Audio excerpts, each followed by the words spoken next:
ठीक। औज़ुबिल्लाहिमिनश्शैतानिर्रजीम बिस्मिल्लाहिर्रहमानिर्रहीम। अस्सलामु अलैकुम वरहमतुल्लाहि वबरकातुहू। अज़ीज़ तलबा व तालिबात, आप लोग इस बात से बखूबी वाकिफ़ हैं कि कोरोना महामारी की वजह से पूरे आलम पर मुश्किलात आए हुए हैं। उसी तरह से हमारे मुल्क में भी इस कोरोना बीमारी के, इस वबा के बहुत सारे बुरे असरात हुए हैं। इसकी वजह से हमारे तालीमी मराकिज़ पर भी इसका बहुत असर पड़ा हुआ है और दीगर शोबों पर भी इसका बहुत ज़्यादा गहरा असर हुआ है। लेकिन आज के जदीद दौर और जदीद ज़राइयों की वजह से तालीम का सिलसिला जारी रखने में काफ़ी हद तक मदद हो चुकी है। तो मैं आप लोगों से आज एक बात कहना चाहता हूँ कि हमारे कोल्हापुर महानगर पालिका और तालुका करवीर के बाहिमी ताउन की वजह से माझा टीवी माझी शाळा ये प्रोग्राम नश्र किया जा रहा है और आप तमाम लोग इसका फ़ायदा उठाएंगे ऐसी मैं उम्मीद करता हूँ। और ज़्यादा वक्त न लगाते हुए हम अपने सबक की तरफ आते हैं। मेरा नाम मोहिद्दीन अप्पा साहब कमते। आज मैं जमात पंजुम का उर्दू सबक, पहला सबक हम इसके ताल्लुक़ से आपको मालूमात दूंगा। तो सबसे पहले बच्चों, मैं उर्दू अदब की कुछ ख़ास बात आपको बताना चाहूँगा। उर्दू अदब में नज़म और नसर, इन दो बातों का बहुत बड़ा दखल है। नसर उसे कहते हैं जिसमें कहानी, अफसाने, किस्से वगैरह मौजूद होते हैं और उससे लिखने वालों को अदीब या मुसन्निफ़ कहते हैं। उसी तरह से नज़म में हम्द, नात, गज़ल, मसनवी, मरसिया वगैरह होते हैं, तो इनके लिखने वालों को शायर कहते हैं। तो बच्चों, आज हमारे जमात पंजुम के हम्द लिखने वाले शायर डॉक्टर महबूब राही साहब, मैं उनका मुख्तसरन आपके सामने तारुफ़ कराऊंगा। उसके बाद हम हमारे सबक की तरफ मुतवज्जा होंगे। तो सबसे पहले डॉक्टर महबूब राही साहब, इनकी पैदाइश 20 जून 1939 सन ईस्वी को हुई। डॉक्टर महबूब राही उर्दू के बहुत मशहूर और मारूफ शायर हैं। वो ज़िला बुल्डाना के माटर गाँव खुर्द में पैदा हुए।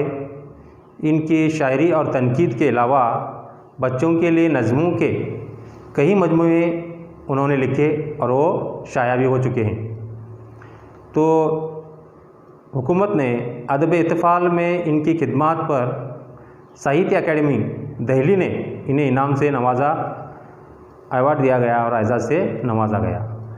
तो बच्चों, ये बहुत बड़े शायर हैं। इन्होंने बहुत सारी नज़में बच्चों के लिए खास कर लिखी हैं। तो उन्हीं की एक नज़म हम हमारे जमात पंजुम में शाया की गई है। तो मैं आज आप लोगों के सामने वो नज़म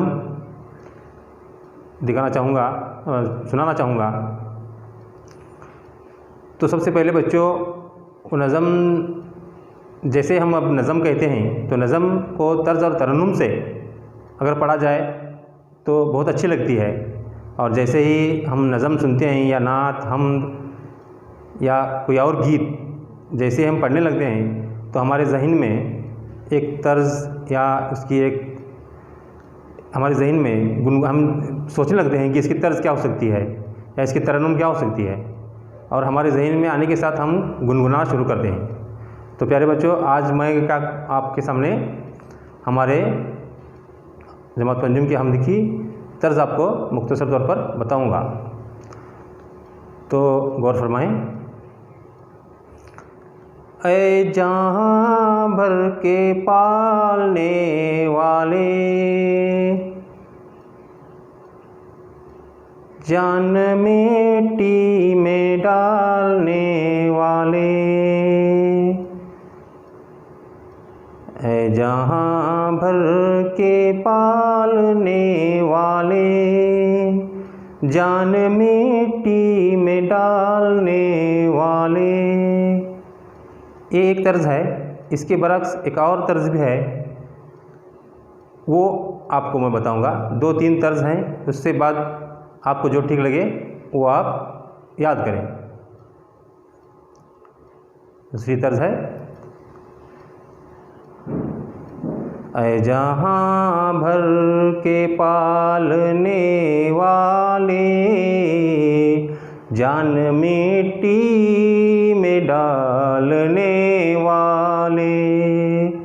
ऐ जहाँ भर के पालने वाले, जान मिट्टी में डालने वाले। ए ज़मीं आसमां तेरे हैं, यानी दोनों जहान तेरे हैं। ऐ जहाँ भर के पालने वाले, जान मिट्टी में डालने वाले। तू निगहबान है, पास बां तू है, ऐ खुदा सब पे मेहरबां तू है। सबके होंठों पे नाम है तेरा, तज़किरा सुबह हो शाम है तेरा। ऐ जहाँ भर के पालने वाले, जान मिट्टी में डालने वाले। फूल सहरा में तू खिलाता है, मारता है तू ही जिलाता है। ये हवा तेरे दम से चलती है, हुक्म से तेरे रुत बदलती है। ऐ जहाँ भर के पालने वाले, जान मिट्टी में डालने वाले। खाली के बहरोबर तू है या रब, मालिके खुश्क वतर तू है या रब। सबको हासिल है न्यामतें तेरी, आम है सब पे रहमतें तेरी। ऐ जहाँ भर के पालने वाले, जान मिट्टी में डालने वाले। ज़र्रे ज़र्रे पे इख्तियार तेरा, फज़ल है सब पे बेशुमार तेरा। तेरी हर शय पे हुक्मरानी है, तू है बाकी हर एक फ़ानी है।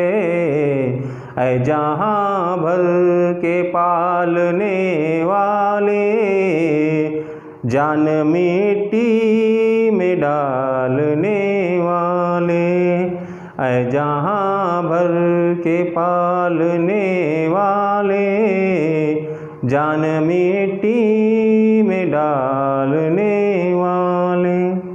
तो प्यारे बच्चों, अभी आपके सामने मैंने ये तर्ज सुनाई, तो आप लोग ये तर्ज को भी आप नज़म इससे भी गा सकते हैं, या इसके अलावा मैंने पहली जो तर्ज बताई उससे भी आप गीत को पेश कर सकते हैं, या इसके बरक्स अगर आपके पास कोई और अच्छी तर्ज भी हो तो वो भी लगाकर आप इस नज़म को ज़ुबानी याद करके गुनगुना सकते हैं।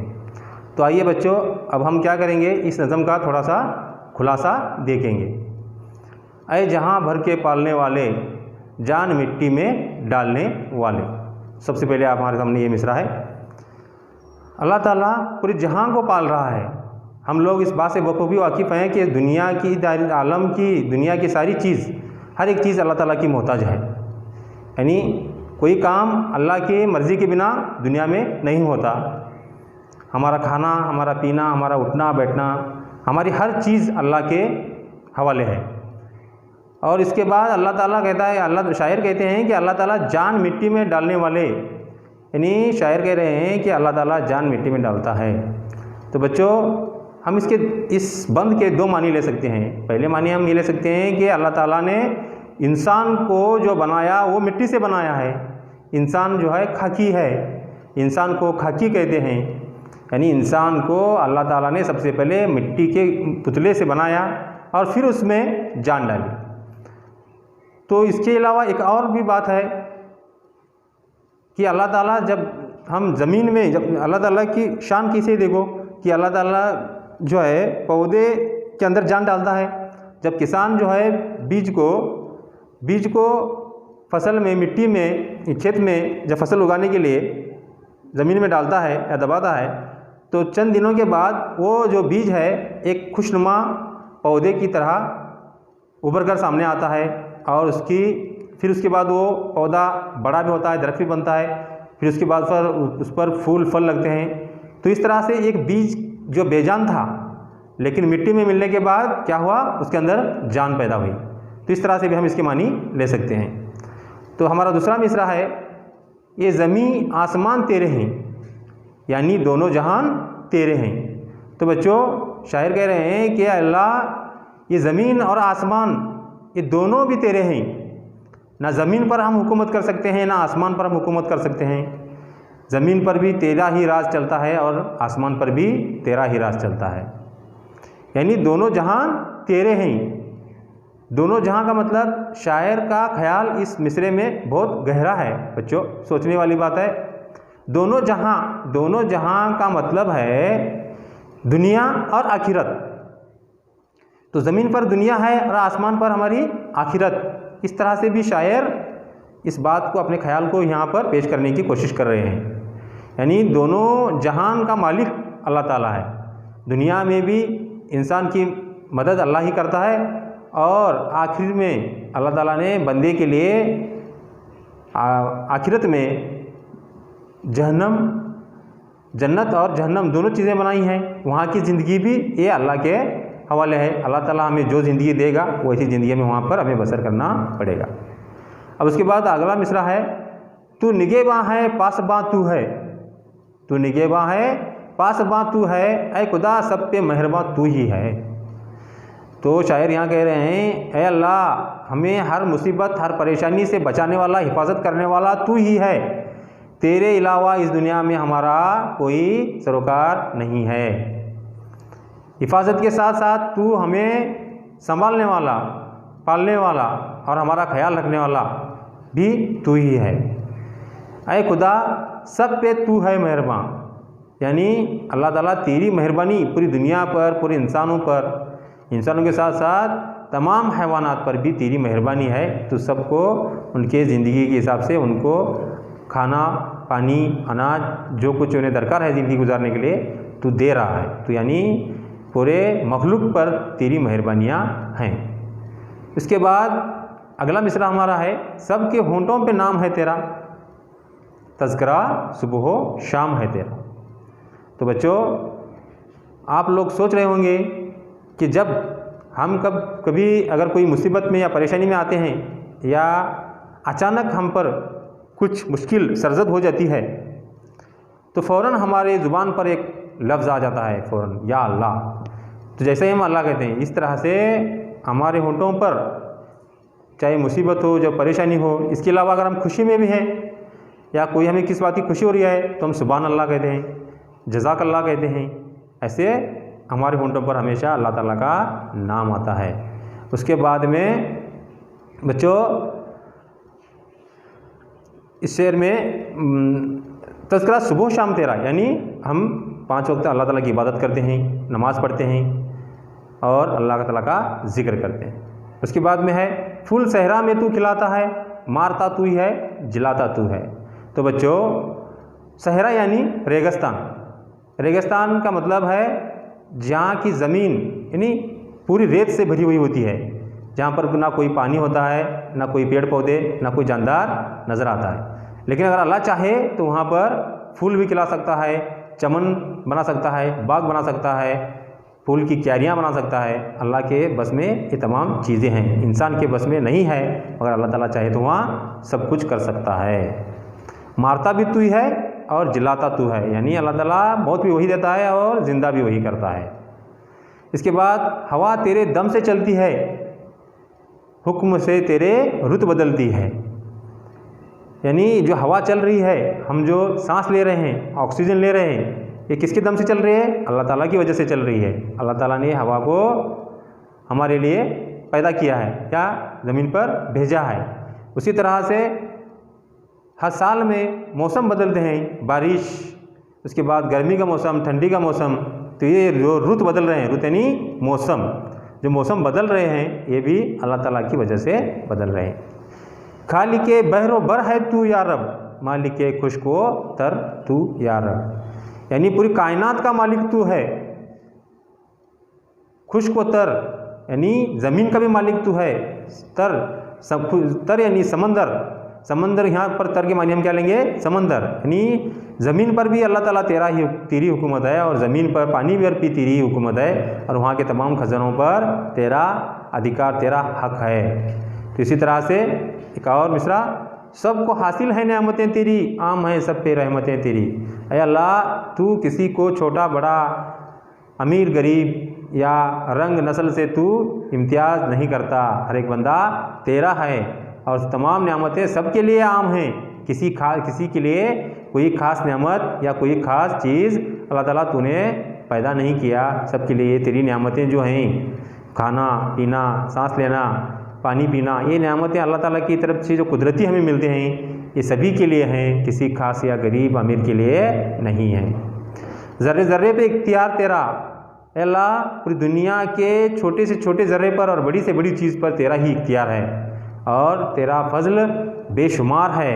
तेरा इतना फज़ल है अल्लाह कि हम तेरा हक़ अदा नहीं कर सकते। जितना अल्लाह ताला ने अपनी तरफ से रहमतें और नेमतें हमारे लिए भेजी हैं, हम उसका शुक्र भी सही तौर से नहीं कर पाते। तेरी हर शय पे हुक्मरानी है, दुनिया की हर चीज़ पे अल्लाह ताला की हुक्मरानी है। तू है फ़ानी और तू है बाकी, और हर एक फ़ानी है, यानी अल्लाह ताला की ज़ात ही बाकी है, बाकी रहने वाली ज़ात अल्लाह की है, और दुनिया की हर चीज़ फ़ना होने वाली है। तो बच्चों, यहाँ पर हमने पूरी नज़म का खुलासा देखा। इसके बाद हम मुश्किल अल्फाज जो हमारे किताब में आए हैं पीछे, उसे थोड़ा देखेंगे। उसके बाद सवाल जवाब के बारे में आपको मैं बताऊँगा। तो सबसे पहले हमारी किताब में आने वाला निगहबान, यानी निगहबान यानी हिफाजत करने वाला, पासबां यानी देखभाल करने वाला, सहरा, सहरा यानी रेगिस्तान, तज़किरा यानी ज़िक्र करना, रुत यानी मौसम, चिलाना यानी ज़िंदगी देना, हुक्मरानी यानी हुकूमत करना, तेरे दम से यानी तेरी वजह से, खालिके बहरोबर यानी पूरी कायनात को पैदा करने वाला, उसे खालिके बहरोबर कहते हैं, बाकी यानी हमेशा रहने वाला, फ़ानी, फ़ानी यानी फ़ना होने वाला। तो अब इसके बाद बच्चों, आपके सामने किताब के सबक के आखिर में नीचे सवाल जवाब दिए गए हैं। एक जुमले में जवाब लिखिए, उसके बाद एक जुमले में जवाब, शायर ने जहाँ को पालने वाला किसे कहा है, दोनों जहाँ से शायर की क्या मुराद है, सुबह शाम किसका तज़किरा किया जाता है, वो मिसरा लिखिए जिसमें ज़िंदगी और मौत की तरफ इशारा है। तो एक जुमले में सवाल जवाब लिखें। उसके बाद नज़म की मदद से खाना पूरी करना है, जो अल्फाज बीच में छुटे हुए हैं उन अल्फाज को वहाँ पर पुर करके नज़म को मुकम्मल करना है।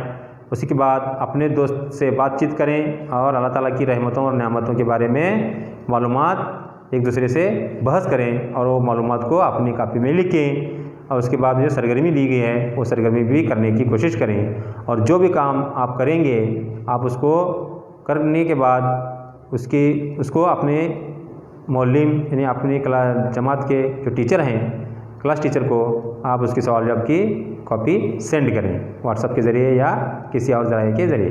तो बच्चों, आज के लिए इतना काफ़ी है। हम मिलेंगे अगले सबक में। तो मैं आपसे रुखसती लेता हूँ। जज़ाकल्लाह, शुक्रिया, खुदा हाफिज़।